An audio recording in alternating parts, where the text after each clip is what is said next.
Engage. Disrupt. Adapt. Repeat. You're listening to Pure Reinvention, the podcast for curious people. Misty, I've got to tell you, Spencer Johnson is an institution in the association world, and we're so fortunate to have captured him in this podcast. I agree. I mean, you can't talk to somebody in the association world without them knowing the name and knowing about his legacy. He's very impressive. Yes, Spencer Johnson is another participant in our CEO circle who has created tremendous leadership and his wisdom has been very helpful to many. The interesting thing about Spencer and his experiences is that one would think that he, has developed this really strong process, and he just, over this many years has been able to follow the process. The interesting reality is, this is an association. This is an industry that's gone through a lot of change and a lot of consolidation. Mm-hmm. And so I think as people listen to Spencer's interview, they need to listen to a leader who has really experienced a tremendous amount of change within their membership. I would agree. I think that he has a lot to teach everyone just from kind of the old school, the look at how it was and how it's moved forward, and then to have to be nimble, which is a word we've used before in these podcasts, and responsive. And I think the podcast will share more about Spencer's insights. Looking forward to coming back and sharing some of the highlights of our interview with you, Misty. We're here for this edition of Pure Reinvention, talking to Spencer Johnson, who's the president of the Michigan Health and Hospital Association. Thank you, Spencer, for agreeing to be here today. Thank you, Mike. I'm looking forward to our discussion. I've had the privilege of spending some time with Spencer as he participates in one of the CEO circles that Michigan Society of Association Executives has supported and promoted. And what I've found is a wealth of knowledge, and so I'm so enthused about being able to share some of that with some of our listeners of Pure Reinvention. The first question, Spencer, I have about just even the space of leadership is, how can associations continue to be relevant into the future as they have been relevant in the past?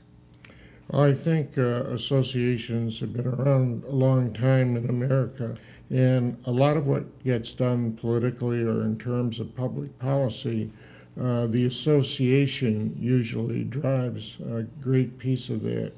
It might sound a little dramatic to say it, but I think the associations are perhaps the greatest machine of free speech in a democracy, where folks with common interests can come together.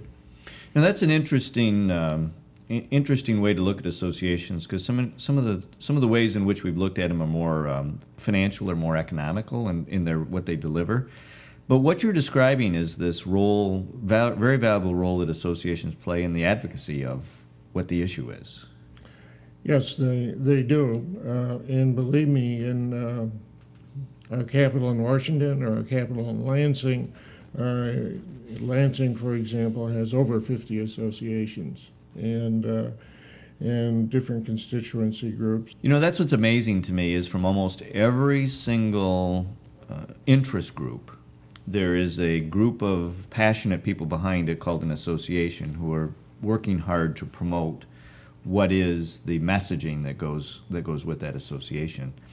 But as we look at the ability to connect to our membership, Spencer, how does an association continue to be relevant when a lot of what you're describing in the advocacy world is somewhat distant from the day-to-day needs that a member has? How does the association then stay connected to that member in different ways?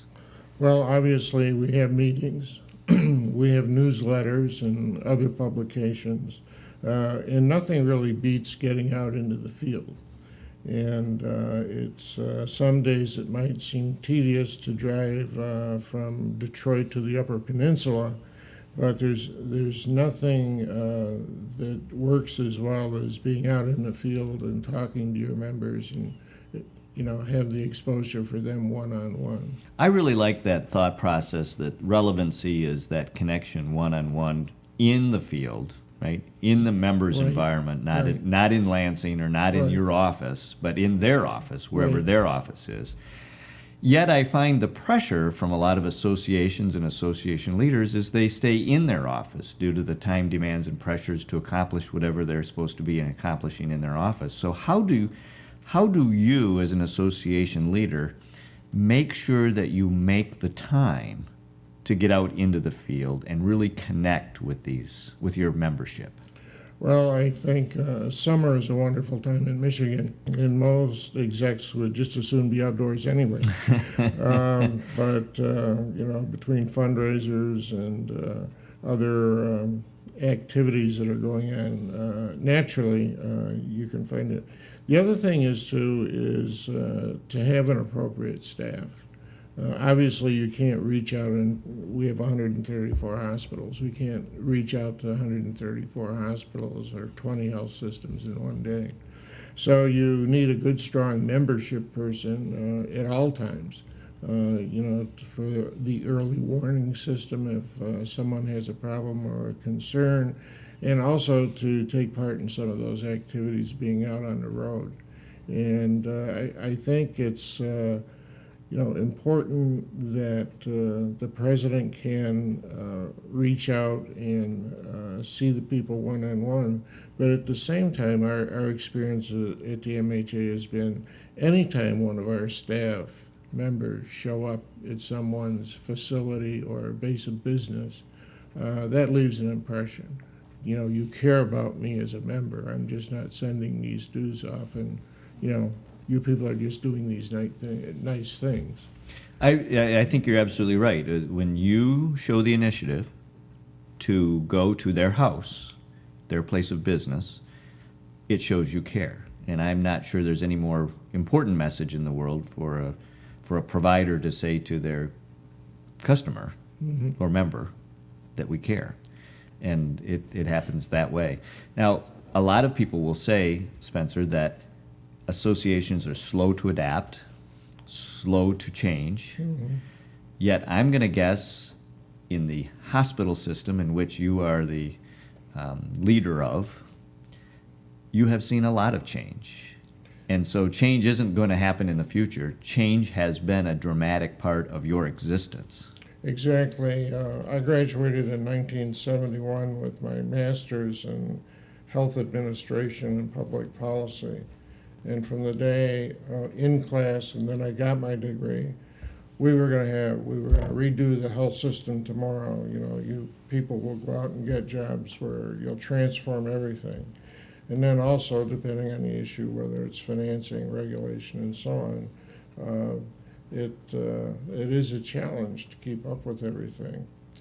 One of the things I like, I guess I call it part of continuous improvement, and I look in a wide variety of places for people who are effective and can give you some important information. And one of my favorites is Donald Rumsfeld, believe it or not, former Secretary of Defense. And when you're talking about the future and continuous improvement, there's a quote of his I like that is, "There are known knowns. These things we know that we know. There are known unknowns.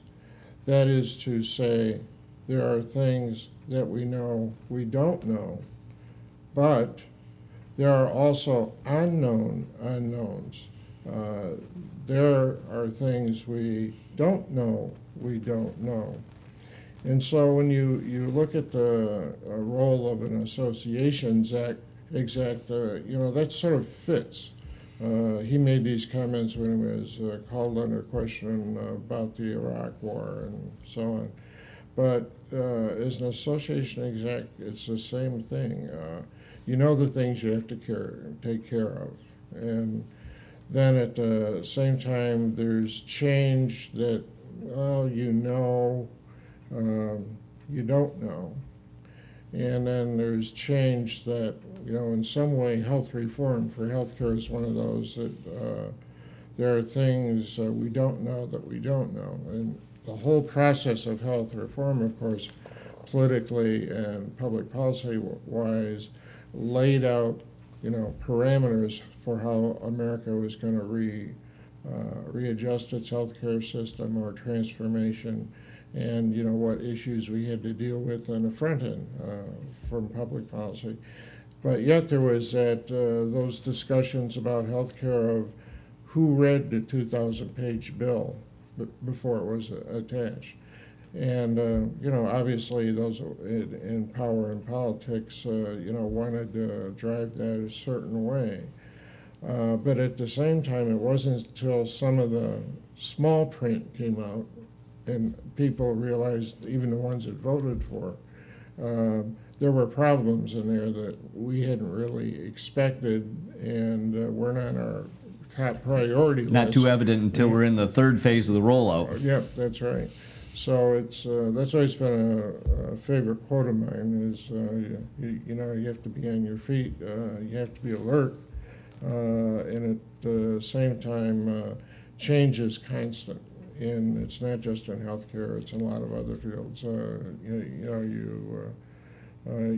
look at the oil world, and huge change going on there. Whether we're going to bring in a Canadian pipeline, and I don't think 10 years ago anybody ever thought of that. And there's a lot of political problems with it now.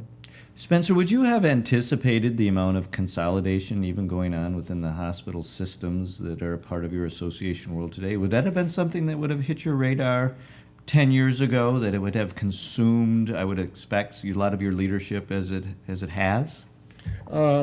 It's always been there. It was in the early 80s that there was first the thought of hospital systems. In that period, for example, DMC went from 5 independent hospitals to one system in the Detroit Medical Center. And at the time, that was sort of the live wire on the ground. So around the state, west side, southeast, north, central part of Michigan, hospital systems seem to be coming up. And the example there is important because, that was a group of people doing the same business. Now, when we look at it now, we're talking about not just hospital systems, but integrated systems of care. Merging together the insurance, possibly. We have some of our members in Michigan that have their own insurance company. We have the idea of meshing what we're doing with the physicians. If you're really going to affect healthcare in a total sense, you have to look at the spectrum of healthcare, not just the hospital. We're sort of the last in line, and much more care is being moved outpatient as well. Mm-hmm. But now the challenge is that integration, be it so we can be more effective financially, but more importantly, that we can give good quality care. And the one way to do that is you have to track the patient all the way through the system, from the office visit, more tests if they have to have them, then maybe being referred to a specialist, and then into a hospital, and depending on how serious the malady, then you have to follow them home and make sure they get treatment when they need it and follow up when they need it. What's interesting, Spencer, is what you're talking about is it's, instead of really focusing on the hospitals as the core understanding of healthcare, you focus on the individual. Yes. And the individual drives then all these other things that you're talking about, which is just amazing to me because it isn't really about the end, it's about the beginning. Right. So when you look at your role as a leader in this ever-changing environment, which, according to your Donald Rumsfeld quote, there are going to be still a lot of unknowns. Exactly. How does a leader lead when there are so many things still yet to be discovered? Yet it's critical for the people who are following, who are building their confidence from you, that they see you being comfortable in that space. What does that mean to a leader? Well, one way I like to think of it is associations could have, they have many roles, but the two most important roles in my mind is deciding if you're just a junkyard dog. You're making a lot of noise. And representing your members, we need more money, we need more discounts, how are we going to finance this? And healthcare has always been in that situation when you have about 50% of your reimbursement from government, either federal or state, and then independent insurance companies. And so when you look at that whole thing, it becomes quite a conundrum. Now, other than being the junkyard dog is very important in my mind, and it's even first in my mind, because my idea of the junkyard dog is you walk in, your board passes a resolution is, we got to do this, and you go out there and it's pound the street and now you do it. Now, in terms of the other thing being leadership or strategic leadership, and being involved in more of a strategy-driven person than a tactician person. And then you also, again, in my mind, there are sort of three key areas for the association that they have to have a good relationship with. One, of course, is your members. The members always come first.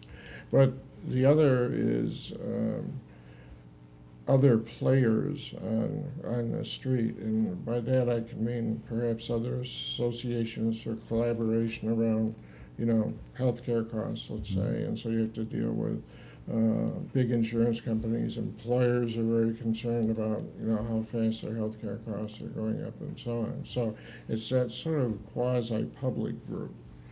Then the other one, as I said, besides that, in members, it's your own staff.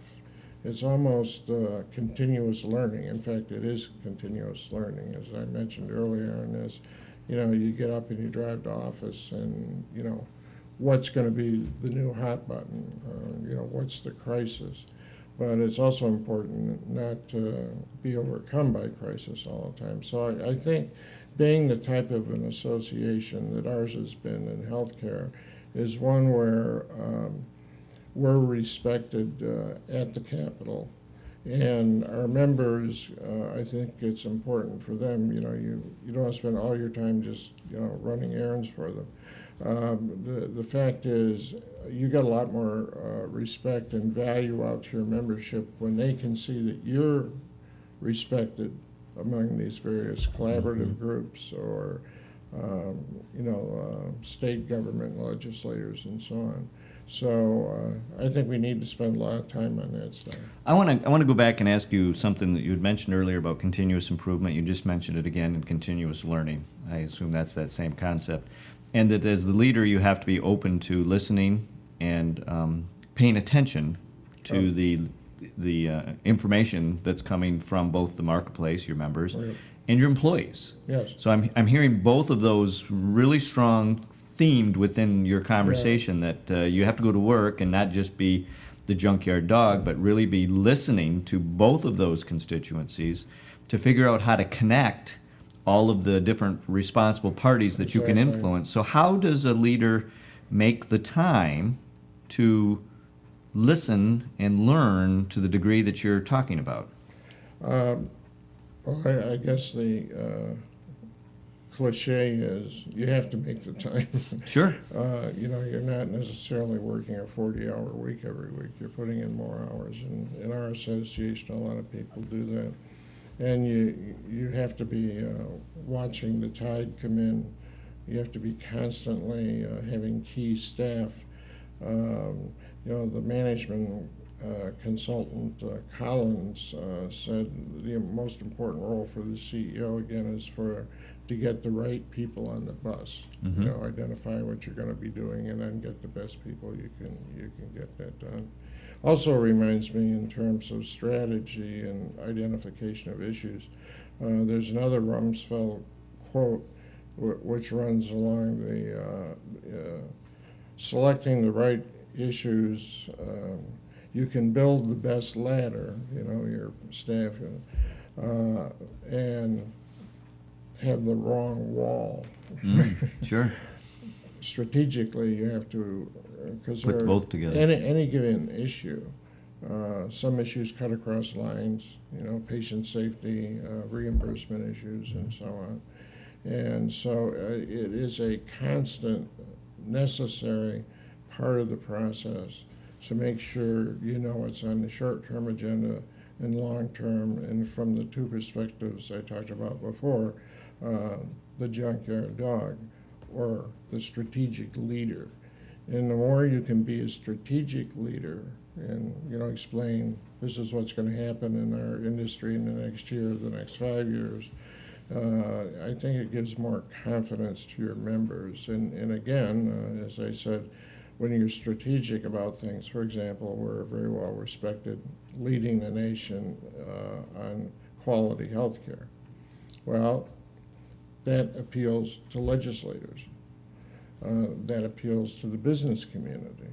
And so when you look at those other groups too that you might want to gather together with, those things are all important, and it helps the association's reputation when those business people or people at the Capitol and other colleagues in other parts of the healthcare industry can see your organization is respected.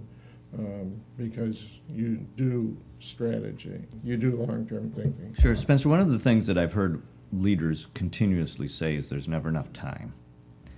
That there's never enough time to do all the things that I'm asked to do. Yet, what you just had mentioned was in the role of the strategic leader to make time for the right things. Yes. How does one learn that skill? Well, I can say now, since I just turned 70 last year, it's age and experience. Mm-hmm. Hate to say it to our members, but there are certain issues folks independently might get wound up on. And once in a while we have to say, well, yeah, I can see why you're upset, but the bigger target is over here. And for one example, we have healthcare funding in Michigan related to uncompensated care, Medicaid, and all that. And hospitals actually tax themselves to provide additional revenue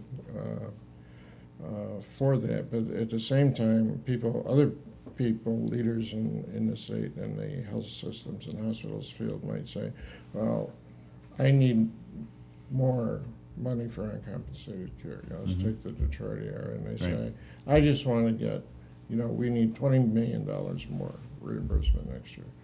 And, well, I sort of believe in the old cliche of the tide raises all the boats. If we don't get the big number from the state in the first place to try and cover our expenses, and you start dividing it up before it gets there, we're not going to be as effective in meeting our mission and our needs. The impact will not be anywhere near as great.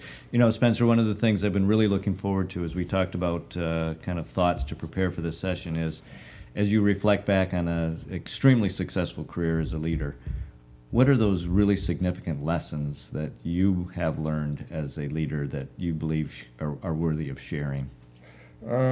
Well, there isn't a day you don't learn something, Ms. President. But let me, I have maybe a half a dozen I jotted down before I came over. And we'd already talked about this. Be an association leader that builds a reputation that your members can see and is respected. So someone early in this business told me, you're much more effective even with the respect from your members if they can see other people respect you and what you do. So that's one. We talked about this. Be a leader, not a junkyard dog, exclusively. Have the best people on the bus with you, working the field with us, and also be team built. In our association, we call it, which we nickname the MHA family. Everybody has their skills, but once in a while, they take the lead and someone pitches in to help. I guess it's like the basketball we've been watching recently. Assists are just as important in many places. And Great point. Yeah, and my sort of theme on that one is all of us is smarter than just one of us. The collective wisdom of the group. And, anybody can, like in the operating room, if someone in that room sees something might be amiss, you stop. And then they all get together. And Everyone is respected yeah, for their part. Yeah, and it can be a nurse. I suppose it could be someone who came in to clean up and grab the instruments and say, oh, gee, there's a set of forceps missing here. Right. And, that sort of thing. But again, having an excellent staff that works well together. In fact, a couple of years ago, we were selected by Modern Healthcare as one of the 100 best places to work in healthcare in the United States. How fantastic. Yeah. So, and that's based on a survey of our staff Okay. and how they feel about the environment. Great testimony to your leadership. Yeah. The other thing is don't be distracted by endless process. Associations, of course, are supposed to be representing the common good of their members, and, sometimes it's not all common good. But it's difficult to keep things balanced and level and not creating another committee or the subcommittee of the committee and then go back to the board. And you have to have a bias toward action, and you have to Wow, I like that.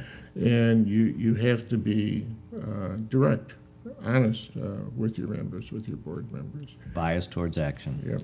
Yeah. We're speaking with Spencer Johnson, President, Michigan Health and Hospital Association. Spencer, thank you for your time.